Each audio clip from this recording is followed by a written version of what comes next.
حضرت ابو ہریرہ رضی اللہ تعالیٰ عنہ بیان کرتے ہیں، رسول اللہ صلی اللہ علیہ وسلم نے فرمایا، بندہ جب تک کسی گناہ یا قطع رحمی کے بارے میں دعا نہ کرے تو اس کی دعا قبول ہوتی ہے، بشرطے کہ وہ جلد بازی نہ کرے۔ عرض کیا گیا، اللہ کے رسول، جلد بازی سے کیا مراد ہے؟ آپ صلی اللہ علیہ وسلم نے فرمایا،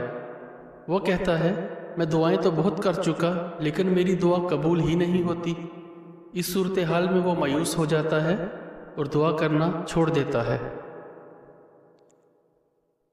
حضرت ابو ہریرہ رضی اللہ تعالیٰ عنہ بیان کرتے ہیں، رسول اللہ صلی اللہ علیہ وسلم نے فرمایا، اللہ تعالیٰ فرماتا ہے، میں اپنے بندے کے گمان کے ساتھ ہوں، جب وہ مجھے یاد کرتا ہے تو میں اس کے ساتھ ہوتا ہوں، اگر وہ مجھے اپنے دل میں یاد کرتا ہے تو میں بھی اسے اپنے دل میں یاد کرتا ہوں، اور اگر وہ مجھے کسی جماعت میں یاد کرتا ہے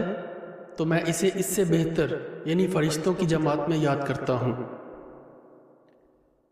حضرت ابو درداء رضی اللہ تعالیٰ عنہ بیان کرتے ہیں، رسول اللہ صلی اللہ علیہ وسلم نے فرمایا،